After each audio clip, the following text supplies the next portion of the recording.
Welcome to Donmar TV News Channel. Pag-usapan po natin yung banta ni Guanzon at pasabog na ibubulgar na niya daw yung senador na nangingialam dito sa issue ng disqualification case ni Bongbong Marcos. Wala man po nangyari.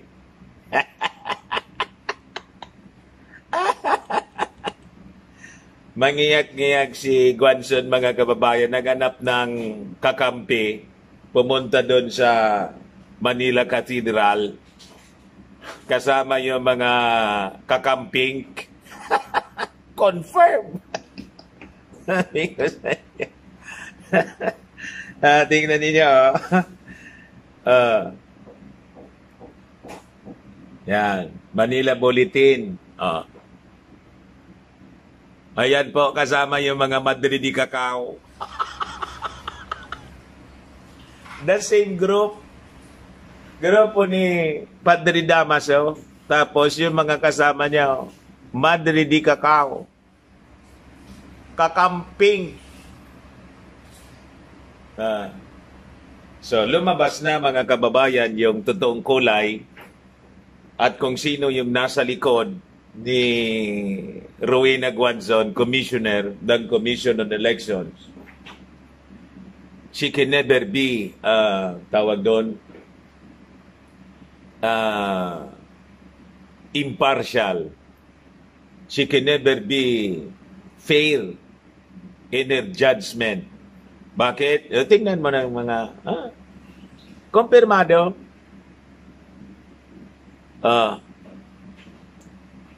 Nagtaka pa tayo. Ngayon, hindi man niya mapilit si Tirolino, mga kababayan, na i-release na yung resolution. Ang nag-release siya.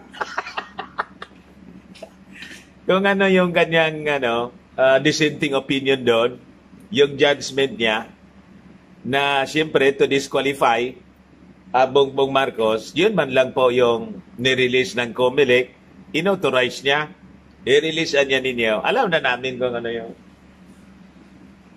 ano yung position po ninyo, di ba? Kuninto mo na, paulit-ulit, several times, pabalik-balik sa interview ng kakamping na media. Ano pa man ang bago doon? Diba? Ngayon, mga kababayan, ito, maganda pala itong si Tirolino. Maganda siya. Pati ugali siguro nito maganda. Wala man akong sinasabing may pangit sa COMELEC, Basta, maganda siya, may good manner siya, tapos sumusunod siya sa rules. Diba? Ina-observe niya yung rules ng strictly observing the rules ng Commission on Election. Yan ang kailangan natin. Di ba? At nanindigan siya na basahin ko na lang po sa inyo. Tirolino tells Guanzon to stop conditioning public's mind as she denies delaying Marcos disqualification case. Ngayon, mga kababayan, sabi ni Guanzon kahapon, kagabi, na pag hindi mo niya nirelease yung resolution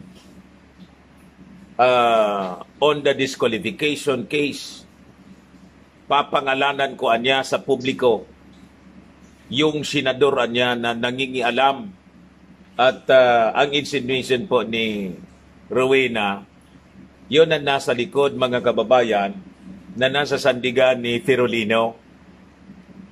Ngayon, kanina, napanood ko yung interview sa kanya. Hindi niya daw i-release yung pangalan unless yung Senado ay magsagawa ng investigation po dito. Sabi, kausap niya na daw si Tito Sen para sa possible Senate investigation na pwedeng gawin dito po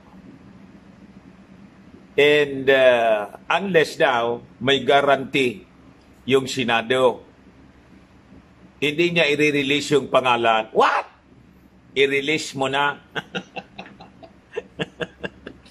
Kung ano-ano pang mga kondisyon, pangalanan mo na.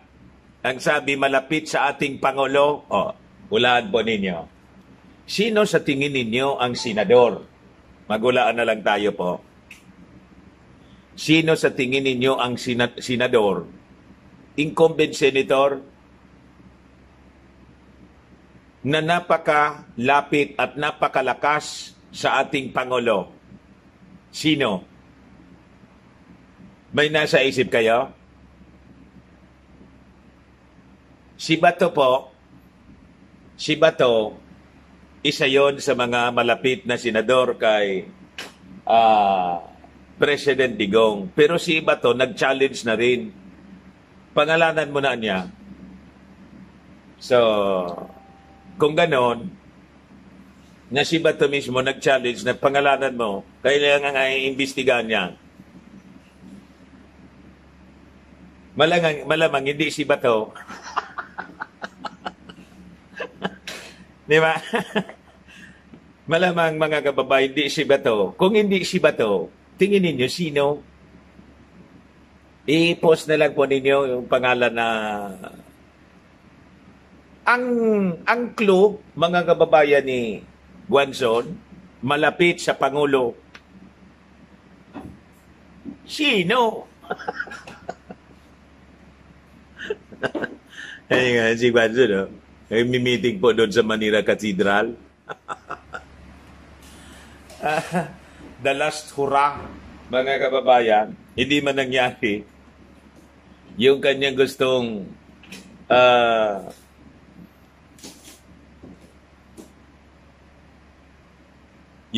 gusto na pilitin mga kababayan si Firulino na i-release na yung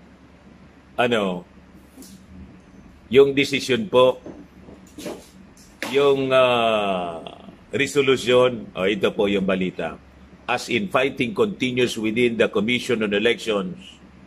First Division Commissioner Amy Ferolino on Monday denied allegations that she delayed the release of the disqualification cases against Bongbong Marcos. Sa memorandum po na kanyang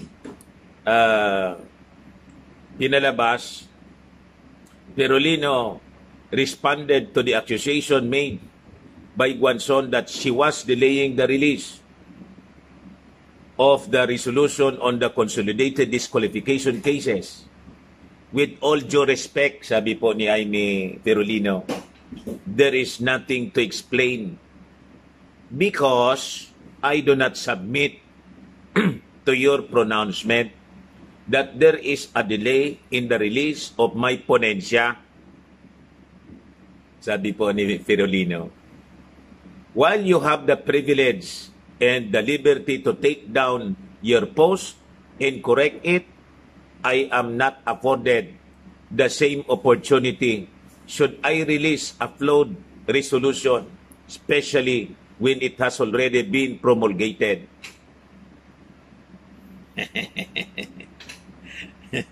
According to Ferolino, she is judiciously scrutinizing. Tama naman po si Ferolino. Gustong madaliin kasi po ni, tapos sinusulsulan siguro, alam na natin kung sino yung nagsusulsul. Ayun, no? Pumunta siya sa Manila Cathedral. Alam naman natin, mga kababayan, na yung church, ang kandidato po, kakamping. Lahat dito po, tingnan ninyo sa mga churches po kung ano nakalagay na naging headquarters ng kakamping yung mga simbahan po, pati mga eskwelahan nila. Lahat. Ping! Ngayon, kung yung influensya nila to the masses, to the voters, ay would be effective, yun ang question doon. Kasi man po, mga kababayan, based sa history natin sa eleksyon, wala man pong Catholic vote. Wala man po. Ayan, 2016 po, challenge ni Digong yung mismong mga bishops. Sundin ninyo yung mga bishops ninyo. O kayo, huwag ninyo akong iboto, sabi ng mga bishop, sino nang nanalo.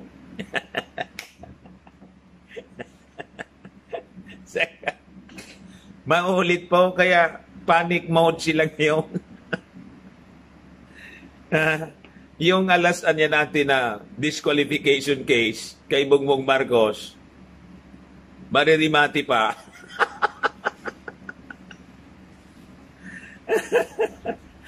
Hindi kayo pakikinggan ng mga mga butantes na mga Katoliko kasi ini sa inyo. Si Bongbong Marcos Katoliko din eh. Just like Digong. Pero karamihan mga kababayan favoring Bongbong Marcos all throughout the country and pati all throughout the world. You see? By all indications po, the next president is Bongbong. Kaya hindi kayo dyan mapakali. Ihing-ihi na kayo.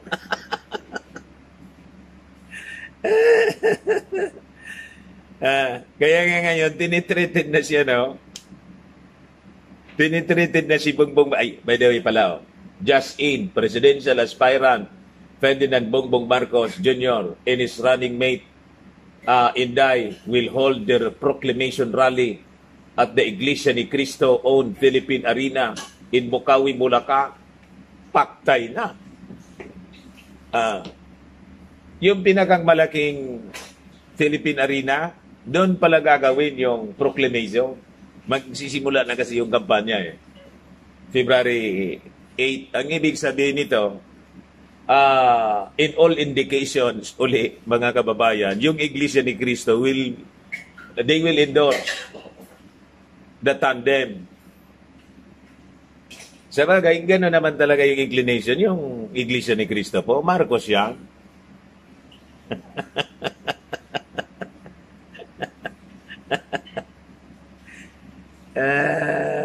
Tapos, ngayon, ibalik tayo dito sa kwento. According to Ferolino, she is judiciously scrutinizing all evidence so that this will be rightfully appreciated in the process of penning the ponensya. Tama, mali? Tama. Kailangang tingnan maigi. Hindi yung gustong iras ni Rowena. Nano ka? Tapos, challenge po yung mga commissioners na sabay-sabay daw silang mag-resign. Mali. Bakit magre-resign? Tapos, sinong papatol doon sa challenge mo na by February to, retired ka na? Tapos, yung mga tagal pang magre-retire, paparesignin mo. Ikaw ang mag-resign kung gusto mo, mag-isa. Di mag-resign ka. Inong inuuto mo. Walang papatol sa challenge mo. Bakit? Pa-retire ka na, tapos magcha-challenge kang mag-resign. Ano yun?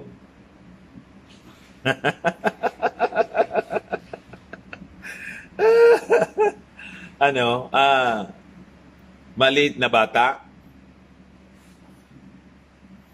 Di ba? In all that I do, I take into considerations the timelines and the rules. I see to it that I perform my duty within the bounds of the law, sabi po ni Ferolino. The only reason for the unavailability of the resolution after 15 days is that I am reviewing 3 consolidated cases, among others, thoroughly to craft an objective resolution. Hindi yung influensyado ng, alam na kung sino nag-influensya o ano pang ebidensya ang kailangan, mga kababayan dito. Oh, napakalinaw. Anong grupo ito? Manila Cathedral, kasama yung mga, yung kulay mismo, oh. Oh. Mga Madridi Cacao. Ayan, oh. Lahat yan nakapaligid sa kanya, Madridi Cacao. Guanzon appears before the members of the media at the Manila Cathedral. Members of the media mo dyan, ang kasama mga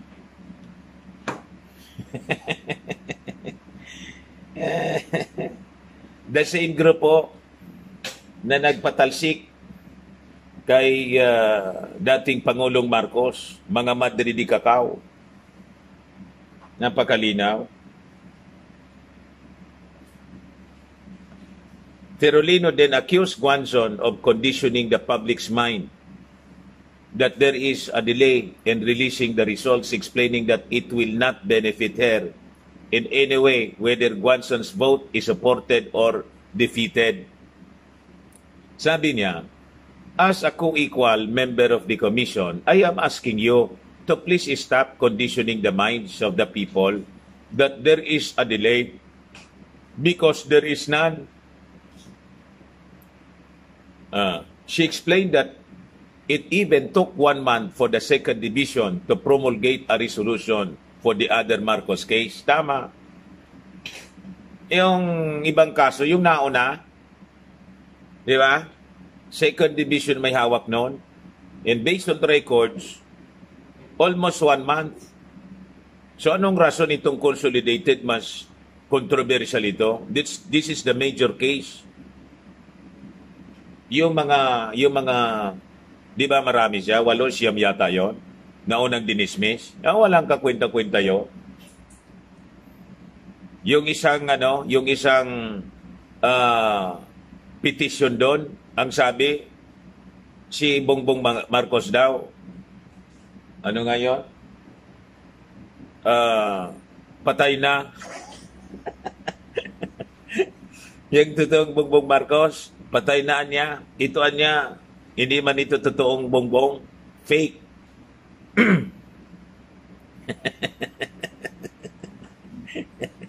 Naloko na. Kasama yun doon sa second division, sa binasura. More importantly, I am asking you to spare the commission from all these controversies because you are destroying the credibility of the agency which you claim to have previously served with integrity and candor. So yun po, mga kababayan, ang mga latest na balita ngayon. Yung pasabog niya, wala man, di man sumabog po. Daming kung ano-anong kondisyon. Ang taong nagsasabi ng totoo, walang mga reservations, di ba? Mental reservations. Ngayon, mga kababayan, kung bakit ito nangyayari ngayon, it is because the subject person dito, the Marcoses, it is Bongbong Marcos, ang impossibly, ako, yung theory ko lang po, kung totoo may nangingialam na isang senador na malapit sa Pangulo daw, pero sabi ni Guanzon, yung Pangulo nga niya, hindi man nangingialam, ayaw niya. Pero ito anyang nasa sandigan nito, nangingialam. Ano niya, Mr. Marabilis, ang theory mo? Possibly po, ganito siya. Yung dati kong sinasabi po, na di wala silang kandidato, di ba? Walang kandidato. Bokya nga eh. Bokya. Baka gustong mag-deal. That's the reason why nangingialam dito para ipamuka kay Bongbong Marcos. They are giving Bongbong BBM a favor. Di ba? Yan siguro ang gustong palabasin na they are actually helping. Pero tingnan ninyo, nagulo tuloy.